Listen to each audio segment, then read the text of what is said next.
ली जो पेंडिंग थी? मतलब नहीं लिखी बाकियों ने? मैम अभी लिखनी है। अभी लिखनी है, ओके बेटा, ठीक है। चलो आ जाओ, पहले 2 क्वेश्चन रहते थे ना, कंफर्म करें थे, कौन कौन से थे? 131 और 162। 131 है ना? ये रहा स्क्रीन दिख रही है? No ma'am. No ma'am. नहीं दिख रही? अबे अच्छा, my bad my bad. Now is it visible? Ma'am. Okay बेटा, देखो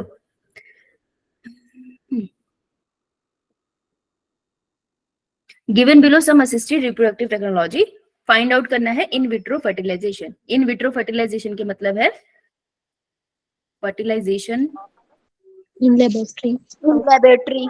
इन लेबोरेटरी, ठीक है। तो जाइगोट इंट्राफेलोपियन ट्रांसफर में वर्ड ही जाइगोट है, जाइगोट ट्रांसफर कर रहे हो तुम फेलोपियन ट्यूब में, दैट मींस फर्टिलाइजेशन तो लेबोरेटरी में हो चुका है। तो ए तो इसका आंसर है। Intracytoplasmic sperm injection, intracytoplasmic sperm injection का मतलब होता है कि एग के अंदर सीधा तुमने स्पर्म का न्यूक्लियस डाल दिया है, दैट मीन्स तुमने बाहर जाइगोट बनाया है और फिर जाइगोट को तुम फेलोपियन ट्यूब में यूट्रस में डाल रहे हो, स्टेज पे डिपेंड करता है। तो ये भी इन विट्रो फर्टिलाइजेशन है क्योंकि फर्टिलाइजेशन बाहर हुई है, करेक्ट? कितने समझ आया? मैम। ठीक है, उसके बाद आता है intra uterine transfer. Intra uterine transfer is also in vitro fertilisation, जिसमें जो जाइगोट होता है, zygote form in laboratory, okay? तो ये भी हमारा इन विट्रो फर्टिलाइजेशन है।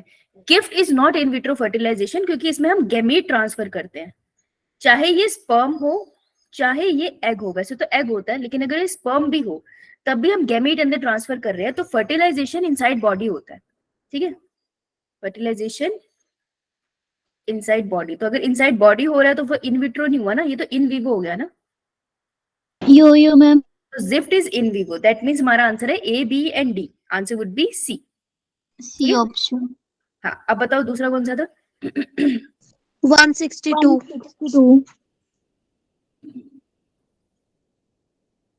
162 रूमेटॉइड अर्थराइटिस। यो मैम। तो मुझे टेक्स्ट में तो कुछ नहीं मिला एनसीईआरटी में ऐसा कुछ, लेकिन मेरे हिसाब से ये वाली स्टेटमेंट अभी तक सही है। मैंने जो रिसर्च बुक से ट्राई किया था, जो मैंने आर्टिकल पढ़े इंटरनेट पे, उनके हिसाब से भी एंटीबॉडी मोर प्रोड्यूस होती है हमारी बॉडी में in case of rheumatoid arthritis.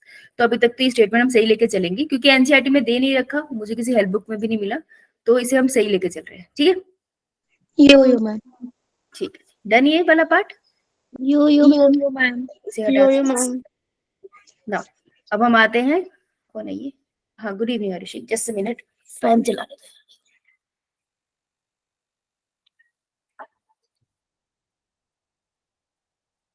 मैं अभी सो गई थी थोड़ी देर पहले क्लास से, तब ठंड लग रही थी, गर्मी लग रही है। ऑलराइट बेटा जी, अब हम आते हैं जो हमने कल आपको कल होमवर्क दिया था मैंने। अरे अरे कहाँ गया होमवर्क? अरे यार मैंने गलती से वो बंद कर दिया, सॉरी, एक मिनट।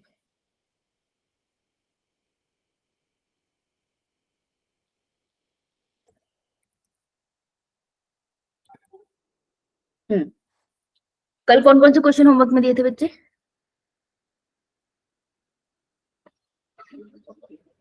मैम फर्स्ट, सेकंड, रुक जा फिफ्थ। रुक जा रुक जा मैम फर्स्ट, सेकंड। रुक जा बेटा, रुक जा, एक एक करके बताते हैं। फर्स्ट वाला क्वेश्चन, ठीक है? क्या आंसर लिखा फर्स्ट का? Okay, I give you 1.5 minute, I give you 2 minutes, फटाफट से तुमने आंसर सॉल्व करे होंगे ना, फटाफट चैट बॉक्स में भेजो, जरा पता चले किसने होमवर्क करा है। 2 मिनट्स में भेज देगा, मैं समझ जाऊंगी होमवर्क करा, बाकी सब फिर कॉपी करके भेज रहे, तो मत ही भेजना। तो फिर चैट में भेजना मुझे आंसर, जिसने करा उसने तो लिखा ही होगा।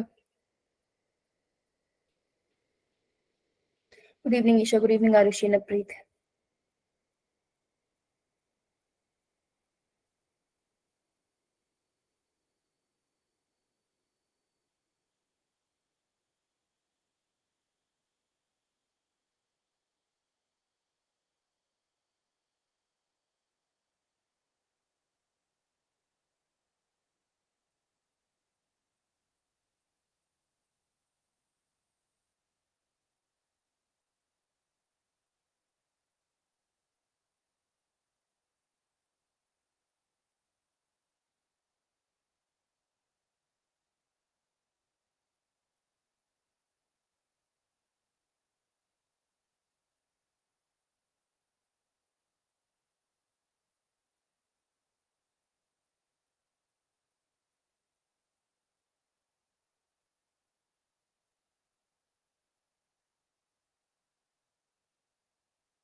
तो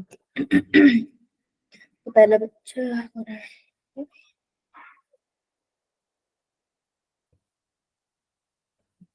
ओके तमन्ना, कोई बात नहीं, भूल गया था तू।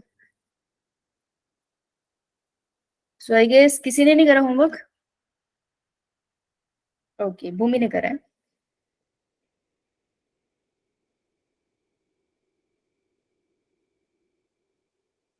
बस भूमि ने करा है। भूमि आंसर मिलाए थे? No ma'am. नहीं मिलाए थे? No ma'am. अच्छा, जो तेरा गलत है वो डिस्कस कर लेते हैं, फिर किसी ने होमवर्क नहीं करा तो फिर बाद में करेंगे। एक दिन दे देती हूँ, क्योंकि तुम्हारी एक्स्ट्रा क्लास ली थी इसलिए दे रही हूँ, नहीं तो नहीं देती बेटा। चल आंसर देख लेते हैं।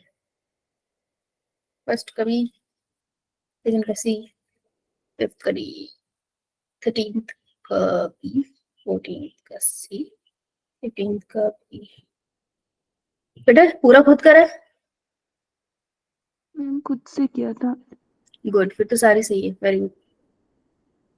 ठीक है भूमि, तो फिर तो किसी में डाउट नहीं है तुझे, राइट? ओके, एक बार इनका कल का टाइम दे देती हूँ, कल क्वेश्चन कराना, सो आई एक्सप्लेन एक बार। ओके यो मैम। चलो, तो हम कर रहे थे excretive product in their elimination, right? Yo ma'am. और हम लोग यहाँ तक पहुंचे थे कि जो एक्सक्रीशन के जो चीजें हम अपनी बॉडी से रिलीज कर देते हैं with the liquid in our body, जिससे हम यूरिन बना लेते हैं, तो वो जो तीन मेन चीजें थी, दोज वर, क्या तीन चीजें? मैंने क्वेश्चन से पूछा। जो हम अपनी बॉडी से जो वेस्ट मटेरियल रिलीज करते हैं, वो तीन मेजर वेस्ट मटेरियल के नाम क्या थे? अमोनियोटैलिक, यूरोटैलिक और यूरिकोटैलिक एसिड। अमोनोटैलिक, यूरियोटैलिक और यूरिकोटैलिक तो ऑर्गेनिज्म के नाम हो गए ना, जो ऐसे रिलीज करते हैं। अमोनिया, यूरिया और यूरिक एसिड। Uric acid. तो शार्क के अंदर क्या होता है वेस्ट मटेरियल इनमें से? यूरिया। यूरिया। यूरिया। गुड, ठीक है, राइट। उसके बाद हम एनिमल किंगडम का पार्ट पर खत्म किया था हम लोगों ने। इसके अंदर फिर हमने ऑर्निथिन साइकिल करी थी। तो ऑर्निथिन ओरिजिनेट कहाँ होती है, स्टार्ट कहाँ होती है? लीवर में। लीवर में। और जो यूरिया बनता है वो कहाँ रिलीज होता है, किसके थ्रू रिलीज होता है? रेनल आर्टरी के थ्रू। किसके थ्रू रिलीज होता है हमारी बॉडी से? किडनीज के, है ना? फिर हमने पढ़ा था कि जो हमारे यूरिनरी ब्लैडर होता है उसके अंदर एक मसल होती है जो स्मूथ मसल की बनी हुई है। कौन सी मसल, नाम क्या था उसका? एक मसल थी जो यूरिनरी ब्लैडर को कॉन्ट्रैक्ट और रिलैक्स करती है during the time of urine storage. Detrusor muscle. Detrusor muscle में यूरिन आया गया, इसको कौन पहचानता है? Receptor, stretch receptors, right? उसके बाद हमने पढ़ा था स्पिंक्टर्स होते हैं। तो जो इंटरनल स्पिंक्टर होता है वो कैसा होता है, वॉलेंट्री, इनवॉलेंट्री? इनवॉलेंट्री। और जो आउटर स्पिंक्टर होता है that is voluntary. Voluntary. Very good, शाबाश, राइट, गुड। अगर हम बात करें लेंथ ऑफ, अच्छा, अगर हम बात करें कि ये बैक साइड है टुक टुक की, ठीक है, और ये उसकी वर्टिबल कॉलम है, तो किडनी कहाँ प्रेजेंट होगी? किडनी डेफिनेटली कॉर्नर्स में प्रेजेंट होगी। तो कौन सी वर्टिबल कॉलम से कौन सी वर्टिबल कॉलम तक प्रेजेंट होती है? कौन सी हड्डी से कौन सी हड्डी तक? तो किडनी इज प्रेजेंट, स्टार्ट होती है कौन सी बोन? थोरेसिक बोन होते हैं ना, चेस्ट की बोन जहाँ पे लंग्स पड़े थे, तो last thoracic bone that is T12 और थर्ड लंबर बोन के बीच में, ठीक है, मैम। दोनों के बीच में प्रेजेंट होती है, back side of the body होती है। तो ये लिख लीजिए एक बार। यस मैम, मिल गया, एनसीईआरटी में ही है। हाँ एनसीईआरटी में आया ना, तभी तो। लेंथ कितनी होती है एक किडनी की? Ma'am 5 to 7 centimetre. ध्यान से देख दोबारा, लेंथ 10 सेंटीमीटर। 10 to 12 centimetre. अगर मैं डायामीटर बोलूं तो डायामीटर कितना होता है बेटा? आप बोल। 5 to 7 सेंटीमीटर। यस, और अगर मैं ब्रिथ बोलूं कि कितना मोटू होता है, तो मोटू कितना होता है ये? 2 to 3 सेंटीमीटर। तो मैं तुक्का भी मार सकती हूँ ना कि लेंथ की वैल्यू ज्यादा होगी और अगर मैं बात करूंगी थिकनेस उसकी वैल्यू कम होगी, है ना? तो अगर आ जाए तो ये हम तुक्का मार सकते हैं, राइट। अगर हम बात करें किडनी की, तो हमने पढ़ा था किडनी में कि जो बिल्कुल outer part of the kidney होता है उसको क्या बोलते हैं, थॉरेक्स सॉरी मेडुला बोलते हैं या कॉर्टेक्स बोलते हैं? मैम कॉर्टेक्स, आउटर कॉर्टेक्स और इनर मेडुला। मेडुला जो होता है हमारी कैसी वी शेप में होता है ना, ये पढ़ा था हमने। ये देखो ये वाली फ्रेश किडनी नहीं है कि इसमें ब्लड सप्लाई नहीं दिख रही ना आपको, तो ड्राई सी दिख रही है आपको। तो डेड होने के बाद ऑर्गन कुछ इस तरीके से दिखाई देंगे, फ्रेश फ्रेश निकालते तो मैं रेड रेड दिखते हैं।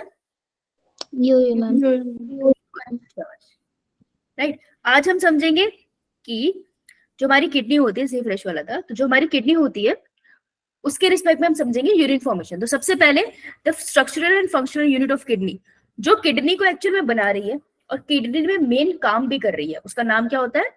नेफ्रॉन्स। नेफ्रॉन। देखो न्यूरॉन नहीं होता, नेफ्रॉन होता है, इस चीज को याद रखना क्योंकि ये भलेखा लग जाता है। ब्रेन्स में होते हैं।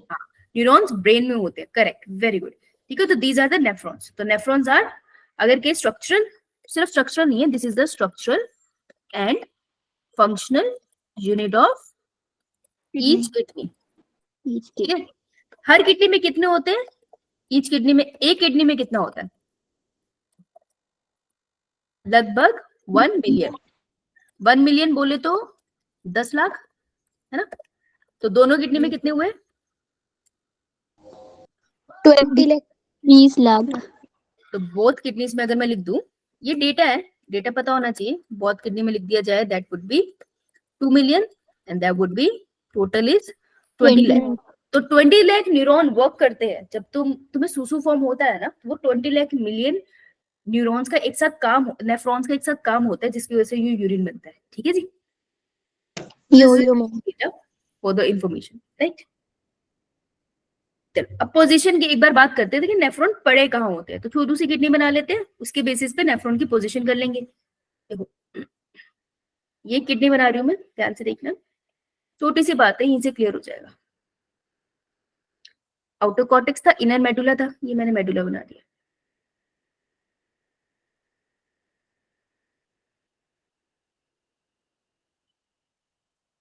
देखो नेफ्रॉन की स्पेशल बात होती है, कल हमने क्वेश्चन भी किया था पीवाईक्यूज में कि नेफ्रॉन कंप्लीटली मेडुला में या फिर कॉर्टेक्स में नहीं होते हैं, मिक्स होते हैं। This is a medulla and this is a cortex.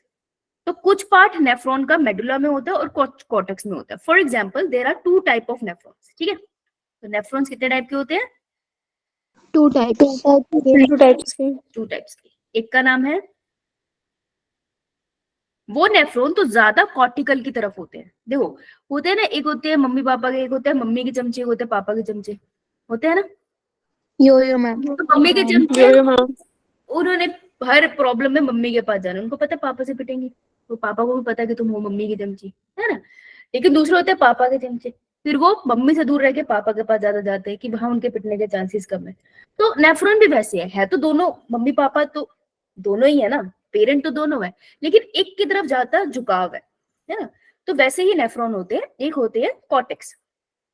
तो कॉर्टिक, जो नेफ्रॉन ज्यादा कॉर्टेक्स की तरफ होते हैं, हम उनको कहते हैं कॉर्टिकल नेफ्रॉन्स, मम्मी की चमची। फिर एक होते हैं जो पापा की तरफ ज्यादा झुकाव रखते हैं, दैट इज मेडुलरी नेफ्रॉन्स। हाँ, पर इसका नाम ना मॉडिफाई किया जाता है। मेडुलरी नेफ्रॉन को हम बोलते हैं किसी की तरफ होना, वर्ड इज जुक्स्टा, किसी की तरफ झुकाव होना इज जुक्स्टा। तो मैं इसको बोलूंगी जुक्स्टा, किसी की तरफ झुकाव होना इज जुक्स्टा। जुक्स्टा मेडुला की तरफ झुकाव है तो मेडुलरी नेफ्रॉन्स, क्लियर।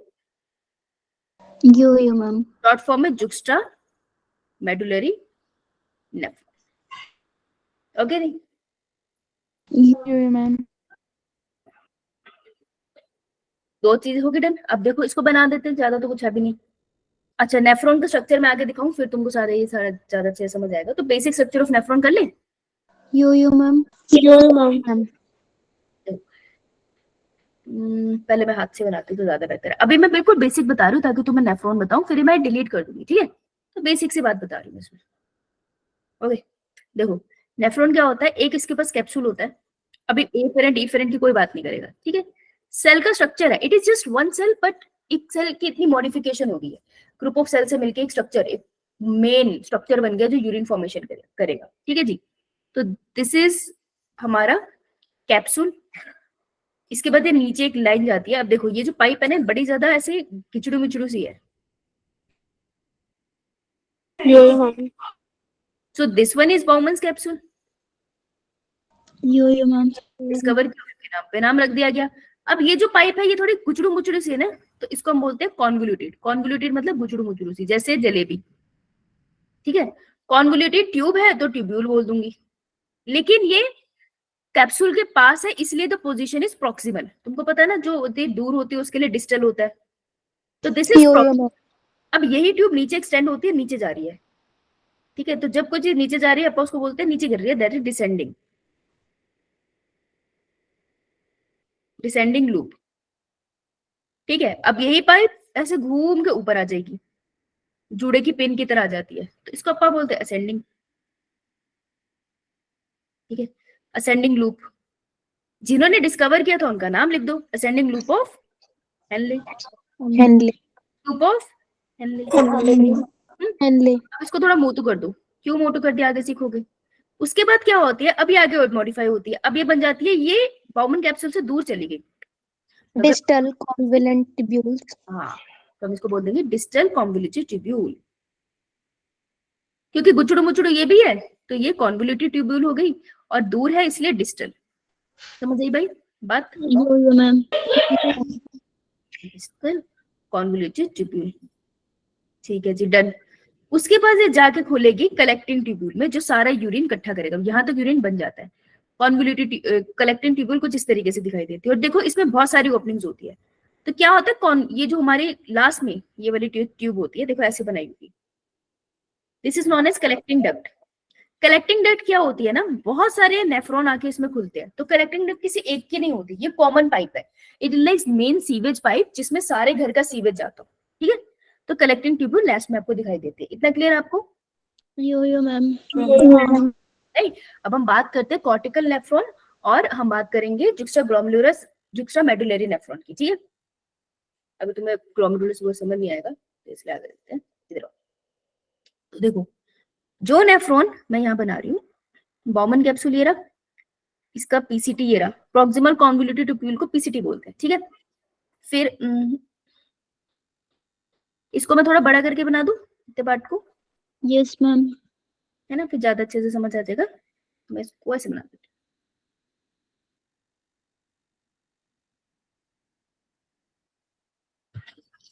तो ये कुछ इस तरीके से है, ये बाउमन कैप्सूल ये रहा, पीसीटी ये रहा सारा का सारा, हेनलेस लूप नीचे स्टार्ट हुआ है लेकिन फिर एक्सटेंड चल गया कॉर्टेक्स के पास, ऊपर आ गया, डीसीटी भी इधर है, फिर कलेक्टिंग ट्यूब्यूल तो नीचे की तरफ भी जा रही है और ऊपर की तरफ है। तो देखो कौन कौन सा पार्ट कॉर्टेक्स की तरफ है, डिसेंडिंग हेनले लूप और डिस्टल। बेटा कॉर्टेक्स की तरफ पूछा मैंने, दिस इज मेडुला। एक बाउमन कैप्सूल है और बाउमन कैप्सूल है, और हमारे पास पीसीटी है, और हमारे पास डीसीटी है, और थोड़ा सा कलेक्टिंग ट्यूब्यूल भी है, और थोड़ा सा हेनलेस लूप भी है। तो ज्यादा पार्ट कॉर्टेक्स की तरफ है, तो ये कौन सा वाला नेफ्रॉन बनाया मैंने, कॉर्टिकल नेफ्रॉन। कॉर्टिकल नेफ्रॉन, शाबाश, ठीक है। अच्छा, अब मैं इसकी शॉर्ट फॉर्म मिटा रही हूँ ताकि मेरे को यहाँ जगह मिल जाए। तो अब अपा बना लेते हैं, इसी के कंपैरिजन में बनाएंगे तुमको ज्यादा समझ आएगा। तो अब बना लेते हैं अब जुक्स्टामेडुलरी नेफ्रॉन। जुक्स्टामेडुलरी नेफ्रॉन का क्या सीन है, बहुत सिंपल है, उसके अंदर Bowman capsule, PCT, Henle's loop अंदर और काफी अंदर तक जाता है, दिख रहे। यो मैम। पीसीटी इसमें भी नो डाउट बाहर है, लेकिन कलेक्टिंग ट्यूब भी ज्यादा अंदर की तरफ है। तो मेन चीज जो बाहर है ना, पूरी की पूरी हेनले लूप अंदर है, और कलेक्टिंग ट्यूब्यूल भी अंदर की तरफ होती है ज्यादा, तो इसको अपन बोलते हैं जुक्स्टामेडुलरी नेफ्रॉन। क्लियर बेटा। Yo ma'am. Yo ma'am. अगर मेरे को डिफरेंशिएट करना है तो मैं बोलूंगी loop of Henle more in medulla, इसमें loop of Henle less in medulla, क्योंकि छोटी सी होती है ना, एक्सटेंड नहीं होती है। तो ये जो आपकी बॉडी में सबसे ज्यादा कौन से मिलते हैं, हमारे 80% जो नेफ्रॉन्स है, दोज आर कॉर्टिकल नेफ्रॉन, ठीक है। लेकिन कभी तुमको यूरिन कॉन्सेंट्रेटेड करना है, जैसे मान लो तुम पेपर देने गए हो 3 घंटे, और अब तुम्हारा गला सूखता चला जा रहा है, तुमको बहुत प्यास लग रही है लेकिन पानी तो है नहीं, है, तो तुम्हारी बॉडी में यूरिन फॉर्मेशन तो चल ही रहा होगा। तो अब क्या होगा, पानी बॉडी किडनी चाहेगा पानी कम निकालू और ज्यादा पानी को रोक लूं, उस टाइम पे आपका जुक्स्टा मेडुलरी नेफ्रॉन वर्क कर रहा होगा। ठीक है, तो जब यूरिन को बहुत कॉन्सेंट्रेट करना होता है ना, तुम्हें पानी को बचाना होता है, उस टाइम पे जुक्स्टा मेडुलरी नेफ्रॉन का काम होता है। तो दीज आर ओनली 20%।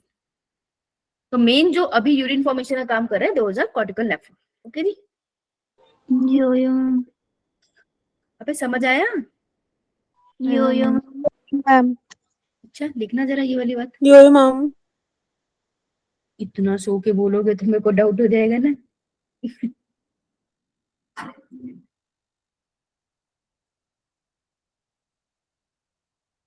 चलो लिखो इसे, लिखिए तो थम्स का अप कर दो।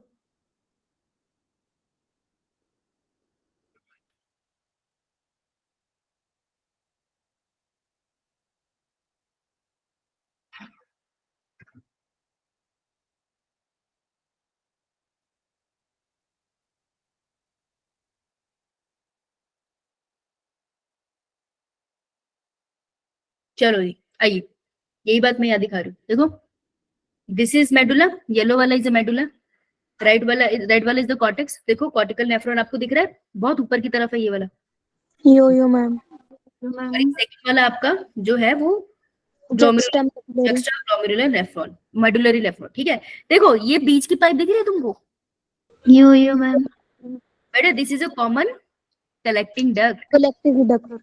यस, तो कलेक्टिंग डक्ट कॉमन होती है बहुत सारे नेफ्रॉन्स के लिए। ओके जी, यो यो यो मैम। चलो बहुत बढ़िया, ये वाला पार्ट डन हमारा। ठीक है, तो नेफ्रॉन हमने इतना कर लिया। अब आपके एनसीईआरटी में पिक्चर बनी होगी, कौन से पेज नंबर पे है? 292। 292। 292। देखो इसमें ध्यान से उस पिक्चर को देखो, आपको दिखाई देगा कि लूप ऑफ हेनले काफी नीचे तक है मेडुला के। तो ये कौन से वाला नेफ्रॉन बना है आपके एनसीईआरटी में? Ma'am cortical nephron. Loop of Henley काफी हद तक, जुक्स्टा मेडुलरी। जुक्स्टा मेडुलरी। हाँ, लिख लो जुक्स्टा मेडुलरी नेफ्रॉन, उसके नीचे लिख ले, अपनी नॉलेज के लिए लिख ले। ठीक है?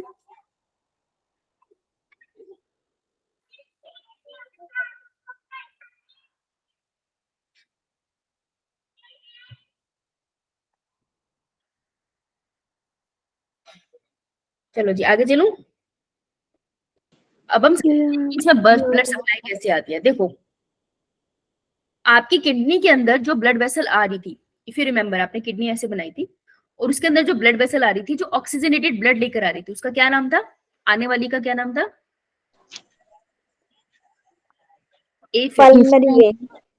एफेरेंट आर्टरी या वेन? आर्टरी अब आपको पता है आर्टरी फाइन फाइन नेटवर्क में टूट जाती है, उस नेटवर्क को क्या बुलाते हैं? Artery arteriole. Very good. और आर्ट्रियोल आगे जाके किसमें टूटी है? कैपिलरी में। कैपिलरी किस जगह टूटती है? वेंट्रियोल में। वेन्यूल्स। वेन्यूल किसमें टूटते हैं? वीन्स में। है ना। अभी देखो क्या होगा, जब तुम्हारी किडनी में एफेरेंट आर्टरी आई, देखो मैं यहां से बनाती हूँ, जब तुम्हारी किडनी में एफेरेंट आर्टरी आई, वो ऐसे आई आई आई आई आई और नेफ्रॉन के अंदर एंटर कर गई। ठीक है, अब वही चीज मैं यहाँ बना रही हूँ। तो एफेरेंट आपकी आर्टरी जब आई, वो यहाँ पर एंटर करती, इसका डायमीटर बड़ा है, और दिस इज नॉट आर्टरी, ये अपने आप को ब्रेक करके दूसरा स्ट्रक्चर बना चुकी है, this is known as afferent आने वाली एट्रियोल। ठीक है, तो ऑक्सीजनेटेड ब्लड लाई होगी, यो मैम ऐसा यूरिया भी तो लाई होगी ना। Yo ma'am. अभी अंदर जाती है बॉमन कैप्सूल के और ऐसे कैपिलरी का नेटवर्क बना लेते, जाल बना लेते हैं कैपिलरी का। ठीक है, किसी से कैपिलरी। अब ये बाहर भी निकलेगी, लेकिन देखो जब ये बाहर निकलती है ना, तो इसका डायमीटर छोटू हो गया। डायमीटर समझ रहे हो ना, इसके बीच का डिस्टेंस यो मैम छोटा हो गया, लेकिन ये अभी भी क्या कहला रही है? एग्जिट करने वाली इफरेंट आर्ट्रियोल। आर्ट्रियोल, हाँ, तो यानी कि ये अभी भी ऑक्सीजनेटेड ब्लड है ना। हाँ, तो देखो इसका काम क्या था, इसने बस आना था और यूरिया के एक्सक्रीशन में मदद करनी थी। इसमें ऑक्सीजन और डीऑक्सीजनेटेड वाला कॉन्सेप्ट पे लगाना नहीं था, क्योंकि नेफ्रॉन को भी ऑक्सीजन तो दी नहीं ना इसने। ठीक है, गैसेस एक्सचेंज नहीं होता बाउमन कैप्सूल में, ये बात समझ आई? तो ऑक्सीजन वाला ब्लड आता है और ऑक्सीजन वाला ब्लड ही बाहर निकल जाता है। ओके, इतनी बात समझ आई? यो मैम। Yo ma'am. देखो,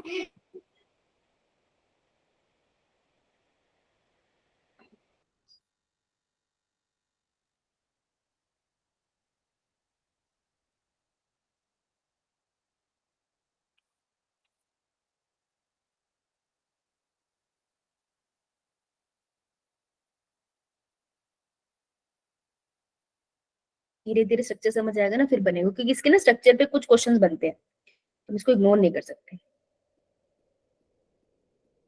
बट डोंट वरी, आराम से समझ आ जाएगा एक बार स्ट्रक्चर क्लियर हो गया तो। चलो आगे चलो बेटा। Yo ma'am. देखो, मैम। ये बना लिया था सबने? यो ठीक है, अब मैं इसको मिटा रही हूँ, अब मैं तुमको यहीं पे बेसिक समझा रही हूँ, क्योंकि डायग्राम आगे बहुत सारे हैं, मैं तुमको यहाँ से बनाते हुए चलती हूँ। ठीक है, तो this is a Bowman capsule. अभी तक बाउमन कैप्सूल का स्ट्रक्चर मैंने खोला नहीं है। This is a Bowman capsule. Bowman capsule में जो ब्लड वेसल आ रही है that is afferent arteriole. Efferent artery नहीं है, आर्ट्रियोल है ना। इस चीज का हमें ध्यान रखना है। आर्ट्रियोल को ऐसे अंडरलाइन कर लो, क्योंकि इसमें बिलेखा लग सकता है, और ब्रैकेट में लिख लो ऑक्सीजनेटेड ब्लड। ठीक है, ब्लड लेकर आती है। ठीक है, उसके बाद फाइन नेटवर्क ऑफ कैपिलरी में टूट जाती है, तो फाइन नेटवर्क ऑफ कैपिलरी को अपन क्या बुलाते हैं? आर्ट्रियोल। ग्लोमेरुलस। क्या बुलाते हैं? अभी आपने सुना होगा, तो ये ग्लोमेरुलस होता है। फिर जो यहाँ से निकलती है वो छोटे डायमीटर वाली निकलती है, that is efferent arteriole. Arteriole. इसका क्या होता है? डायमीटर स्मॉल, स्मॉल डायमीटर होता है। This is also oxygen rich, है ना, ये अभी भी ऑक्सीजन रिच होती है, राइट। सो मैं इस वाले को बुलाती हूँ बॉमन्स कैप्सूल, और बॉमन कैप्सूल किसको इनक्लोज कर रहा है अपने अंदर? ग्लोमेरुलस। मैं इसको थोड़ा अंदर बना दूं, तो बॉमन कैप्सूल किसको इनक्लोज कर रहा है बेटा अंदर? ग्लोमेरुलस, ग्लोमेरुलस, इन दोनों को टुगेदर हम बुलाते हैं मेल्फिजियन बॉडी। मेल्फिजियन बॉडी। देखो एनसीईआरटी खोलो, तुम्हें मेल्फिजियन बॉडी वाला पिक्चर मिलेगा, खोलो। यो मैम। फिगर कौन सी है? 93 पेज नंबर 293 फिगर 293 पे। ठीक है, मेल्फिजियन ट्यूब्यूल को अंडरलाइन करो, तो glomerulus plus Bowman capsule is Malpighian tubule, ये पीवाईक्यू है। ओके, 4 मार्क का क्वेश्चन है ये। अब देखो अगली बात बता रही हूँ, ये इससे भी क्वेश्चन बनता है। इसके बाद क्या बनता था हमारा? कौन सा पार्ट आता है? Proximal convoluted tubule.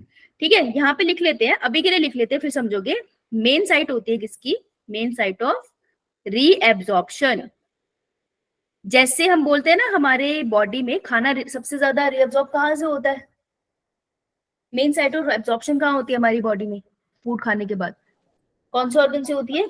Stomach, small intestine, small intestine. उसी तरीके से PCT is main site of reabsorption. थोड़ी देर में तुमको समझ आ जाएगा, ज्यादा कॉम्प्लिकेटेड नहीं है। क्वेश्चन है कि इसमें सेल कौन से होते हैं, तो इसके पास आपको सेल मिलते हैं, ध्यान से सुनना, सिंपल होते हैं, क्यूब से शेप के होते हैं, इसलिए क्यूबॉइडल। लेकिन इसने क्या करना है? रीअब्जॉर्प्शन करा रही है ना, तो इसलिए इसके सेल्स होते हैं ciliated, ciliated brush border. Brush border जैसे आप टूथब्रश करते हो ना, यो मैम। वैसे ही ब्रश के बिस्टल जैसे होते हैं ये। ठीक है, तो simple cuboidal ciliated brush border cells. Okay जी, यो मैम।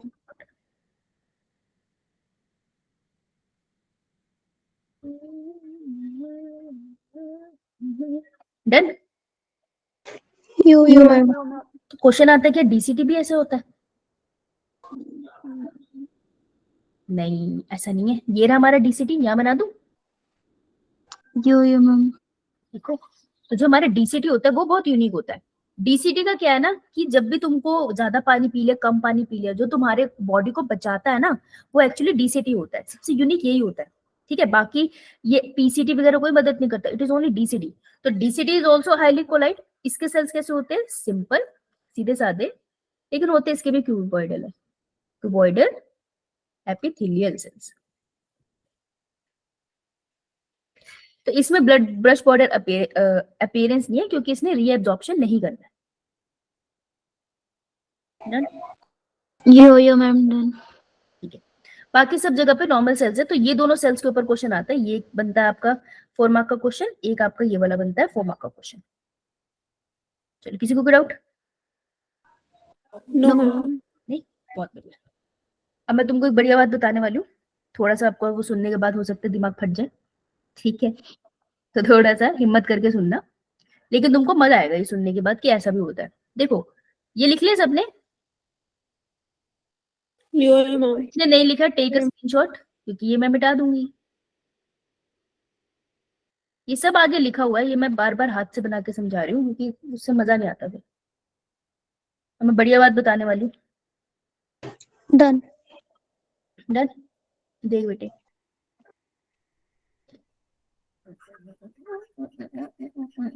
हर एक सेल को ऑक्सीजन चाहिए, Yo, ma'am. तो नेफ्रॉन Yo, ma'am. चाहिए होगी,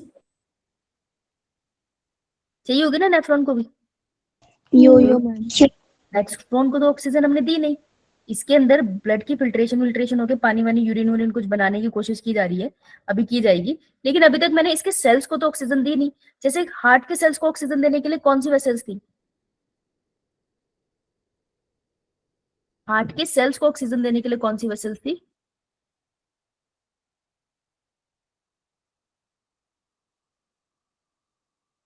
क्वेश्चन करना। हार्ट के सेल्स को ऑक्सीजन देने के लिए कौन सी वेसल्स थी? Ma'am. हाँ, Coronary artery. Coronary arteries. Heart के Sorry. सेल्स को ऑक्सीजन देने के लिए कोरोनरी आर्टरीज का नेटवर्क था ना हार्ट के ऊपर। Yo, ma'am. कुछ ब्लड वेसल्स का नेटवर्क इसके ऊपर भी होगा। तो देखो, याद करो, एफेरेंट एट्रियोलाई कैपिलरी का नेटवर्क बनाया उसने, फिर वो ईफेरेंट के फॉर्म में बाहर निकल गई, लेकिन अभी भी इसमें ऑक्सीजनेटेड ब्लड है ना, तो ये क्या करती है, ये पूरे के पूरे नेफ्रॉन के आसपास घूमती है, ठीक है? तो पूरे नेफ्रॉन के मैं आसपास इसको ऐसे बना लूं, ऐसे समझना कि ये इसको कवर कर रही है। अच्छे से बनाओ इसको, ये अभी बहुत काम आएगा, क्योंकि जब मैं काउंटर करंट मैकेनिज्म समझाऊंगी ना, तब तुम्हें बहुत दिक्कत होगी समझने में। इसको हम अभी कवर कर लेते हैं। ये कुछ इस तरीके से पूरे नेफ्रॉन के आसपास घूम रही है, प्यार से बनाना, ठीक है जी? और ये कर क्या रही है? ये बेसिकली नेफ्रॉन को क्या दे रही है? ऑक्सीजन। हाँ, और उसे कार्बन डाइऑक्साइड ले रही है, ठीक है? क्योंकि किडनी के नेफ्रॉन्स का काम थोड़ी है गैसेस एक्सचेंज, तो वो थोड़ी करेंगे ये सिर्फ अपने मतलब की ऑक्सीजन लेंगे और इसको कार्बन डाइऑक्साइड दे देंगे। इन्हीं को हम बुलाते हैं, ये जो नेटवर्क है कैपिलरी का जो आसपास है, this is a true capillary. पहले इसको लिख लो, ट्रू कैपिलरी, क्योंकि कैपिलरी के आसपास ही गैसेस एक्सचेंज होता है, ठीक है? इनका यूज क्या है? सप्लाई ऑक्सीजन टू नेफ्रॉन, ठीक है? इनको हम क्या बुलाते हैं?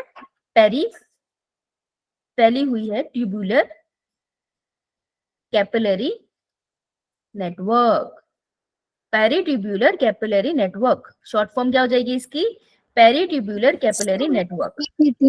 हाँ, ये हर किस्म के नेफ्रॉन में मिलता है, यानी कि 2 नेफ्रॉन पढ़े थे ना हमने, तो ऑल नेफ्रॉन हैव दिस, क्योंकि बिना ऑक्सीजन के कैसे जिंदा लेंगे ना, तो all nephron have this is a very important point. Washer एक्टा नहीं बोला मैंने इसको, वासर एक्टा नहीं समझना है, आएगा वो भी। डन? Yo, ma'am. तो ये किसका नेफ्रॉन है? ईफेरेंट आर्ट्रियोल का नेफ्रॉन नेटवर्क है ना ये, क्लियर? Yo, ma'am. अब देखना ध्यान से, मैं जो बताऊंगी वो थोड़ा सा दिक्कत देगा, तो इसलिए मैं उसको येलो कलर से बना दूं। इसी से ईफेरेंट आर्टरियो से एक ब्रांच निकलेगी, ध्यान से देखेंगे हम सब, ठीक है? ईफेरेंट आर्टरियोल से एक ब्रांच निकलेगी और वो क्या करेगी? वो ब्रांच पैरेलल रन करेगी। ईफेरेंट आर्टरियोल से एक ब्रांच निकली है और वो ब्रांच पैरेलल रन करती है, किसके? लूप ऑफ हेलने की, कुछ इस तरीके से रन करती है, दिख रही है? Yo, ma'am.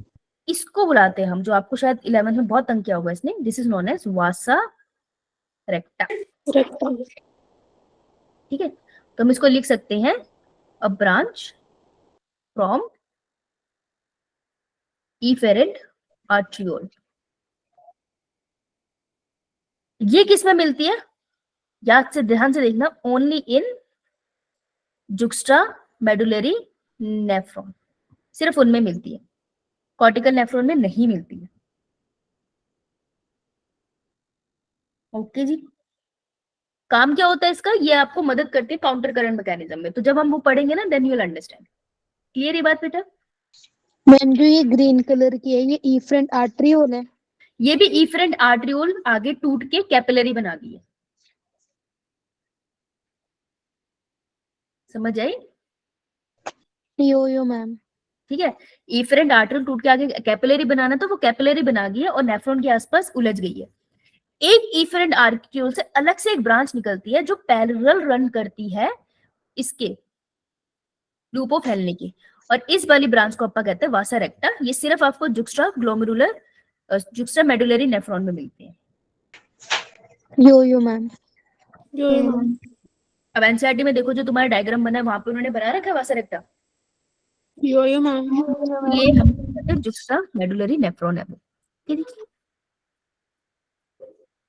हाँ बेटा। मैम ये दोबारा से समझाना, मेरा नेट नहीं चल रहा था। ओ बेटा दोबारा डायग्राम बनेगा, एक बार मैं आगे चलती हूँ उसके बाद मेरे को लास्ट में बता दियो, ठीक है? I will explain you. Ma'am हाँ बेटा बोलो। मैम वासा रेक्टा जुड़ी किसके साथ है? वासा रेक्टा इसी के साथ जुड़ी है और आगे चली जाती है, फिर ये देख ऐसे जुड़ी है और उसके बाद आगे निकल जाती है, रिलीज हो जाती है बाहर और हार्ट की तरफ चली जाती है इंफीरियर वीना कावा के पास। यो मैम। चलूं आगे बेटा? Yo ma'am. अब तुम बेसिक बेसिक बातें जान गए हो कि वासारेक्टर और पेरिट्यूब्युलर कैपिलरी का नेटवर्क क्या होता है, क्योंकि यही सबसे ज्यादा कंफ्यूजिंग होता है। ठीक है, अब हम चलते हैं अपने यूरिन फॉर्मेशन के पास। ठीक है, तो यूरिन फॉर्मेशन के स्टेप्स की बात कर ले। कितने स्टेप्स होते हैं यूरिन फॉर्मेशन में? Anyone, any idea? अच्छा मेरे को बताओ 11th में ये सब पढ़ा था कि पहली बार पढ़ रहे हो? मैं सिर्फ पढ़ा था। जज नहीं कर रही वैसे। अब भूल गया या तब समझ नहीं आया था, ये बता दो बस। मैम अभी जैसे कि मैम सर ने समझ नहीं आ रही क्लासेस ली है तो साथ साथ में थोड़ा थोड़ा आ रहा है समझ। कौन सा सर? यूरिन फॉर्मेशन मेरे को सच में नहीं आया था समझ। हिमांशु सर ने भी पढ़ाया था ना इसी को, तो फिर अभी जैसे आप करवा रहे तो थोड़ा थोड़ा समझ आ रहा है। अच्छा मतलब भूल गए बेसिकली काफी टाइम से। Yes ma'am ma'am. हमारे टीचर ने तो इतनी बार पढ़ाया तो भी सारे बच्चों ने जवाब दिए सर हम आपसे नहीं हो पाएगा। अरे अच्छा समझ नहीं आ हमें रहा था। किसी को समझ ही नहीं आता था। ये ना चैप्टर है कुछ अजीब से आया है कम बगत, तो कोशिश करूंगी इसको सिंपल करने की, क्योंकि सच बताऊं तो मेरे को भी स्कूल में समझ नहीं आया था। यस मैम, मुझे इन्फॉर्मेशन नहीं आती है समझ। मुझे काफी टाइम तक समझ नहीं आया। जब मैं नेट की तैयारी कर रही थी, नेट एग्जाम होता है उस टाइम पे, क्योंकि तब मेरे को समझना ही था उस पेपर में, तो वो पेपर बहुत ऐसा आता है फिर लॉजिकल। उस टाइम पे फिर मैंने एक एमबीबीएस को पढ़ाते सर थे, नाम भूल गई मैं उनका, उनके लेक्चर ढूंढे थे मैंने यूट्यूब पे, उन्होंने उनसे पढ़ा था मैंने, और वो एमबीबीएस के स्टूडेंट पढ़ाते थे ना, उनका पढ़ाने का लेवल कुछ और था। यार उन्होंने तो सबको देखा होगा ना, उनका लेवल ही कुछ और था। मतलब ऐसे नहीं होता, ऐसा जरूरी नहीं कि डॉक्टर हो तो अच्छा ही पढ़ा सकते हैं, पर वो बहुत अच्छा पढ़ाते थे। फिर उन्होंने बिठा के पढ़ाया ना, तो मुझे उनसे समझ में आया ये और रास क्या होता है। एक रास सिस्टम है, मुझे अभी भी उन्हीं का याद है, और कसम से मुझे किसी का समझ नहीं आता यूरिन फॉर्मेशन, मुझे अभी भी उन्हीं का याद है। तो रास पढ़ाने से पहले एक बार मैं दोबारा उनका लेक्चर ढूंढ के देखूंगी, क्योंकि वो पढ़ाते बहुत डीप है, वो तुम्हारे काम का तो नहीं है नीट लेवल का, लेकिन मुझे उनसे ही समझ में आया यूरिन फॉर्मेशन। तो मैं समझ सकती हूँ कि अगर तुमको नहीं समझ आया, मैंने तभी पूछा कि मैं जज नहीं करूंगी, बस ये बता दो तुम्हें कभी समझ आया या नहीं। सबसे छोटा चैप्टर है, लेकिन पता नहीं क्या दिक्कत है, समझ ही नहीं आता। यो मैम। चलो कोई ना। ग्लोमेरुलर फिल्ट्रेशन देखो तोड़ तो दिया, अब देखो कितना समझ आता है, एंड में तुम बता देना। एनिमेशन देख लेंगे, ज्यादा से ज्यादा यही कर सकते हैं। ठीक है, एक होगा ग्लोमेरुलर फिल्ट्रेशन स्टेप है। ठीक है, पहला स्टेप है ग्लोमेरुलर फिल्ट्रेशन, दूसरा स्टेप है, जल्दी नहीं करेंगे इसको, ठीक है, अल्ट्रा फिल्ट्रेशन। ट्यूबुलर रीएब्जॉर्प्शन, तीसरा है अपने पास ट्यूबुलर सिक्रीशन। अब उसका दिल बैठ गया होगा, यार अल्ट्रा फिल्ट्रेशन का पढ़ लिया था फिर मैंने। ग्लोमेरुलर फिल्ट्रेशन को ही बोलते हैं अल्ट्रा फिल्ट्रेशन। यो मैम। Yo ma'am. ऐसे दिल पकड़ के मत बैठिए, ये भगवान एक तो वर्ड पता था, ये औरत कह रही है वो भी कहीं नहीं लिखा। नहीं ऐसा नहीं है, है ये वर्ड भी है। ठीक है, 3 स्टेप है, 3 स्टेप हमें रुला देंगे। कोशिश करेंगे कि हम ना रोए। ओके, डन इतना? यो मैम। ठीक है, देखो अल्ट्रा फिल्ट्रेशन में तुमको इंट्रोड्यूस कर देती हूँ, मैं बहुत ज्यादा नहीं कराऊंगी क्योंकि अब तुमने बता ही दिया है कि तुम्हें भी डर लगता है इससे। धीरे धीरे चलते हैं। देखो ये भाई जो है ना, इसको क्या बुलाते हैं? इस कैप्सूल का नाम क्या था? कैप्सूल। Common capsule. इस यो- यो- कैपिलरी आके खुल रही थी, उसका नाम क्या था? ग्लोम बोल ना, डर क्यों रही है? वो तो को काटेगी थोड़ी। ग्लोमेरुलस। ग्लोमेरुलस, है ना? ग्लो मैं रुल गई। इसको पढ़ते पढ़ते मैं रुल गई। ग्लोमेरुलस। और इन दोनों को साथ में क्या बुलाते हैं? Malpighian tubule. मालफिजियन ट्यूब्यूल है वो साइंटिस्ट है जिन्होंने मालफिजियन आपने पढ़ा। चलो कोई ना, जब आएगा तब पढ़ाऊंगी, ऐसी और 2-3 बच्चे रोना दे। ठीक है जी, इसके बारे में बात कर रहे हैं। ये क्या कह रहे हैं? ये कुछ नहीं है, ये एक सेल थिक लेयर से बनी है। देखो दिख रही है एक सेल की लेयर, बड़ी प्यारी सी। Yes ma'am. ठीक है, ये सेल्स की एक लेयर है, तो एपिडर्मल सेल ही होंगे। नॉर्मल से एपिडर्मल सेल कहते हैं अपन इसको। एपिडर्मल सेल है लेकिन थोड़े मॉडिफाई हो गए। मॉडिफाई ऐसे हो गए जैसे तुम्हारे पैर होते हैं ना, उसमें उंगलियां होती है ऐसे कुचू कुचू कुचू। तो ये सेल वैसे मॉडिफाई हो गया कि इसमें तुमको कुचू कुचू कुचू उंगलियां दिखेंगी। तो इसलिए मैंने इसको बोला पैरों जैसी उंगलियां दिख रही है, तो मैं इन सेल्स को बुलाऊंगी पोडोसाइट्स। क्या बुलाऊंगी? पोडोसाइट्स। तो पोडोसाइट्स बना दी मैंने यहाँ पर, राइट। इसके बाद अगर मैं बोलूं ये ओवरऑल, ये तो पोडोसाइट्स है ना कैपिलरी के पास, बाकी सेल्स की लेयर दिख रही है आपको ये साइड वाली? यो मैम। तो पूछ लेंगे कैसे तरीके की सेल है भाई? सीधे साधे से स्क्वामस एपिथेलियम सेल्स है। इतनी सी बात, क्लियर? यो मैम। ठीक है, विसरल पेराइटल छोड़ो अभी, उसमें मत जाओ। तो इतना क्लियर आपको कि बाउमन कैप्सूल के सेल्स किस तरीके से दिखाई देते हैं? यो मैम। Yo ma'am. एक बार रिकॉल करें कि अभी तक हमने क्या पढ़ा किडनी में। यो मैम। रिकॉल करके देख लेते हैं कि कितना पढ़ा है, एंड में चलते हैं। ठीक है, सबसे पहले हमने पढ़ा कि किडनी अपने पास कितने पेयर होते हैं ह्यूमन में? 2 pairs.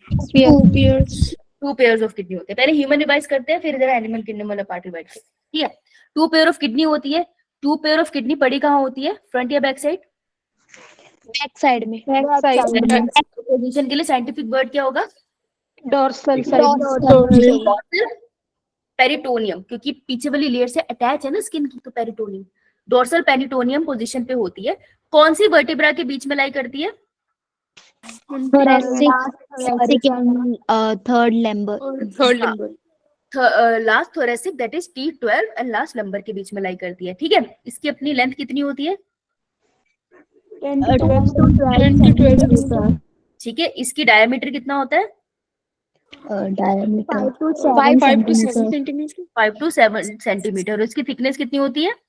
2 to 3 centimeter 2 to 3 centimetre. ठीक है, बहुत बढ़िया। ये तो बेसिक सी बात थी। अपने को पता है किडनी में से निकलते हैं यूरेटर, ईच किडनी से यूरेटर निकलेंगे। ठीक है, थोड़ा सा किडनी को और पढ़ते हैं फिर यूरेटर के पास जाएंगे। अगर किडनी की बात करूं तो किडनी की एक शेप होती है जो इंपॉर्टेंट है, क्योंकि यूरिन फॉर्मेशन में एक क्वेश्चन बनता है कि यूरिन कहाँ से बन के कहाँ मूव करा। नीड रियली लाइक कि कोई प्रोसेस कहाँ से कहाँ को जाता है, तो वो पूछ सकते हैं, तो हम रिस्क नहीं लेंगे। ठीक है, तो ये बीन शेप किडनी बिल्कुल राजमा बन गया ये। तुम्हें राजमा बन गया। तो ये राजमा सुन के मेरा राजमा खाने का मन कर गया, और मुझे राजमा बनाने आते नहीं है, तो समझ ही लो तुम। और अगर मैंने साउथ इंडियन राजमा खा लिए और उन्होंने कड़ी पत्ता डाल दिया तो मेरा राजमा से विश्वास उठ जाएगा, तो हम किडनी पढ़ेंगे, राजमा नहीं खाएंगे। ये सी शेप स्ट्रक्चर होता है, this is known as hilum. Hilum के पीछे ये जो वी से शेप का स्ट्रक्चर था, दिस वाज रीनल पैलिस। अब जो यहाँ पर आते हैं वो हमारे पिरामिड से खुलते हैं, इसके पास एकदम इसके पास वाला रीजन होता है। ठीक है, तो कैसे पिरामिड, क्या नाम है पिरामिड का? medullary pyramid medullary pyramids. ठीक है, और एक बिल्कुल बाहर वाला region is known as cortex. आदत ही है कॉर्टेक्स के साथ आउटर लिख ही देती हूँ, आउटर कॉर्टेक्स मेरी आदत बन गई है, बस फिक्स हो गया मेरे दिमाग में। ठीक है, फिर तुम कहाँ जाके फंसे थे? तुम ये फंस गए थे क्या अंदर आ रहा है क्या बाहर जा रहा है। तुम्हें पता तो होना चाहिए क्या अंदर आ रहा है क्या बाहर जा रहा है ना? ये तो बहुत इंपॉर्टेंट बात है। तो देखो हाइलम से क्या अंदर आ रहा है क्या बाहर जा रहा है? यूरेटर। यूरेटर वो पाइप है जो सूसू लेकर जाती है बाहर, तो बाहर जा रही है ना बेटा। तो यूरेटर हाइलम को क्या करती है? बाहर। करती है एग्जिट, हाँ हाँ।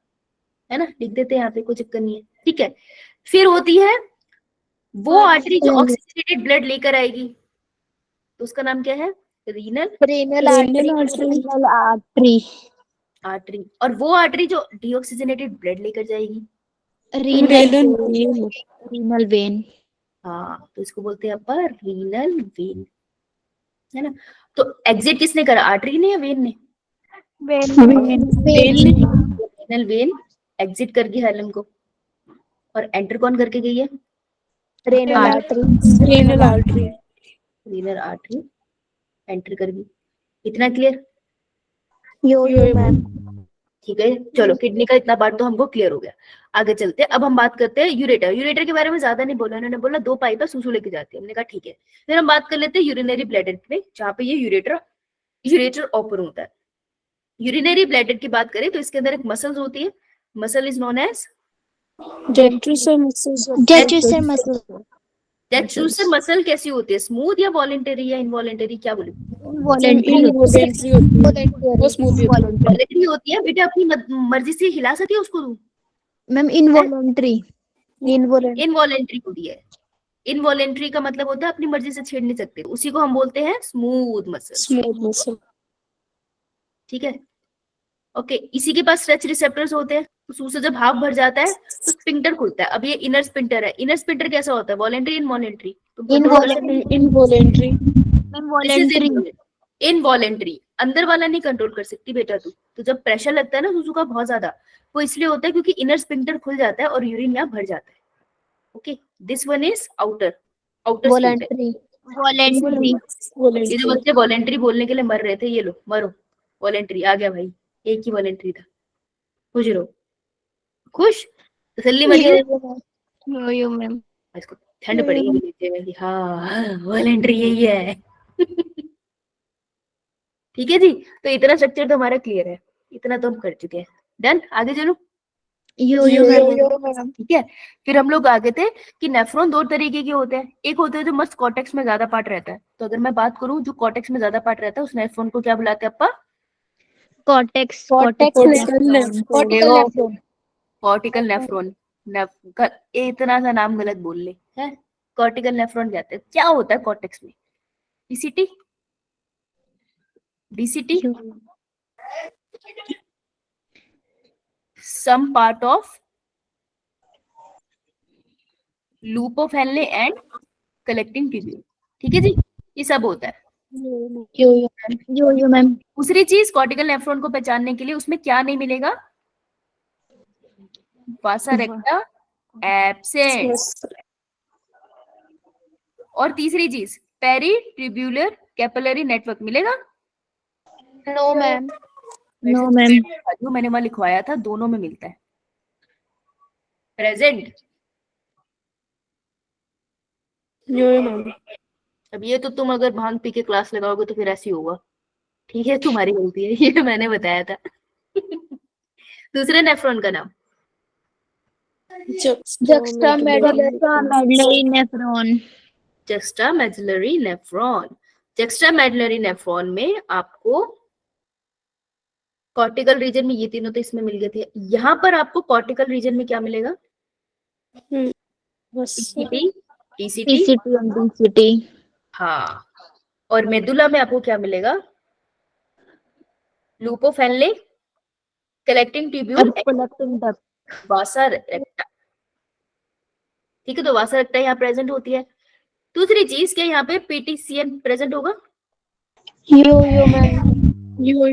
ये प्रेजेंट होगा, ठीक है जी। तो ये थी नेफ्रॉन्स की बात, तो नेफ्रॉन क्लियर हो गया अपने को, है ना? Yo ma'am. ठीक है, अब हम आते हैं थोड़ा सा स्ट्रक्चर के ऊपर। तो हमने बात करी थी कि जो बाउमन कैप्सूल होता है, ये होता है बाउमन कैप्सूल। ये मेरा बाउमन कैप्सूल हो गया। बाउमन कैप्सूल के अंदर जो ये सेल्स होते हैं, कि कुछ ऐसे सेल्स होते हैं हाथों वाले, ऐसे पैरों की उंगलियों जैसे, क्या बुलाते हैं इसको? पोडोसाइट्स। पोडोसाइट्स, है ना, पोडोसाइट्स होते। ये किस लेयर से बनी है सेल्स की, कौन सी लेयर होती है इसमें? Simple, simple cuboid, Winston squamous, epithelium. बिल्कुल सिंपल, ज्यादा दिमाग नहीं लगाया, ठीक है। Simple cuboidal simple squamous epithelium होता है इसमें, ठीक है। अब पीसीटी और डीसीटी में ये दिमाग लगाना है जो तुमने यहाँ लगाया था। पीसीटी में सबसे ज्यादा रीअब्जॉर्प्शन होनी है ना, तो this is the main site of reabsorption. तो इसमें कैसे सेल अपने को सिंपल क्यूबॉइडल, सिंपल मिलते थे, क्यूब जैसे होते थे, लेकिन इतने भी सिंपल नहीं थे, मेरे ब्रश जैसे थे। रिलेटेड, ब्रश बॉर्डर वाले सिलिएटेड सेल्स, मतलब कि कुछ ऐसे मिलेंगे ना सेल्स यार, ऐसे ऐसे वाले सेल नहीं होते, वो वाले सेल, ठीक है। मैम।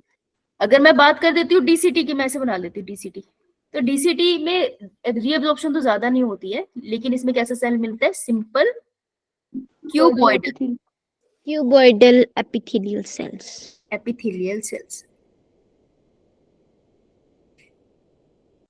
डन इतना, ठीक है। थोड़ा सा और आगे चलते हैं। अब हम बात कर लेते हैं, बस ब्लड नेटवर्क की बात कर लेते हैं, इसका मतलब फिर हमारा सारा रिवाइज हो गया है ना अभी तक का। तो अगर ये ऐसा है, क्योंकि यहाँ आके मौत पड़ेगी थोड़ी सी, ये एक्चुअली मैं इस डायग्राम में कराना चाहूंगी, मैंने कष्ट करके बनाया, मैं बुक यूज करना चाहूंगी। हाँ यार, ये वाला दिखवा दिया मैंने तुमको, देखो जो ब्लड वेसल आई उसका नाम डिफरेंट आर्टरी आई है ना, तो ए फेरेंट, ए से आजा, फ्रंट आर्टरियोल, जो ये नेटवर्क बना इसको क्या बुलाते हैं, ग्लोमेरुलस, ग्लोमेरुलस। ये जो बाहर निकला दिस इज इफरेंट एग्जिट, तो इफेरेंट आर्टरियोल। फिर इफेरेंट आर्टरियोल कहती है कि ऑक्सीजनेटेड ब्लड है ना, एफेरेंट और इफेरेंट दोनों में, तो कहती है मैं सबको ऑक्सीजन की सप्लाई देके जाऊंगी, तो वो लिपट जाती है, ये गले पड़ जाती है इसके, मस्त। तो इसके आसपास निकल गई, तो इस नेटवर्क को अपन क्या बुलाते हैं,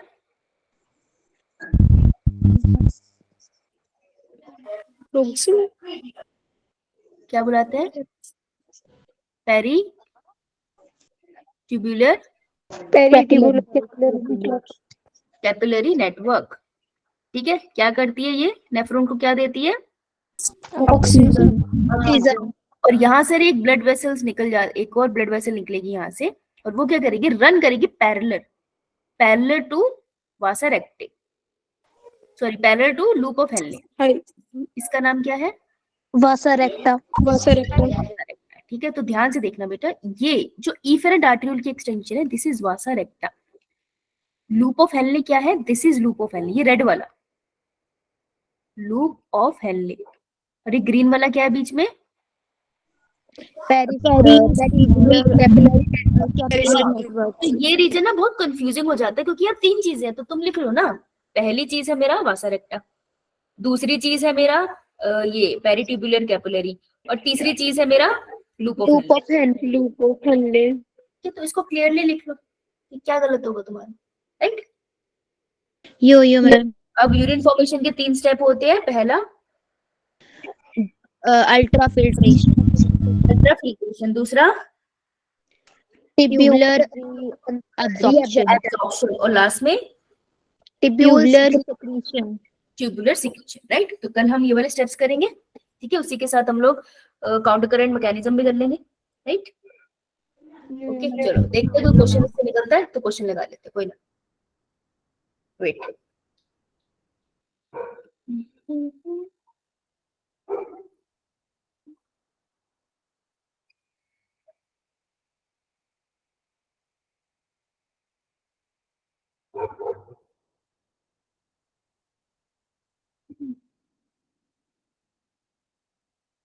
क्वेश्चन नंबर 16,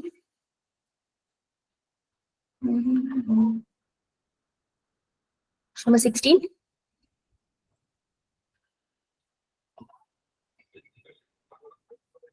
यो मैम, 18,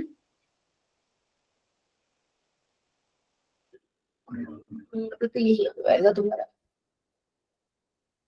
16 का क्या है, बेसिक फंक्शनल यूनिट्स। 18 का बी, नेफ्रॉन, नेफ्रॉन, अभी यार आगे फिल्ट्रेशन का प्रोसेस है ना, तो question number 28।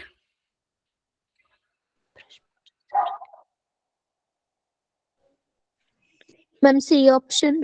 C option. Of proximal convoluting. Good.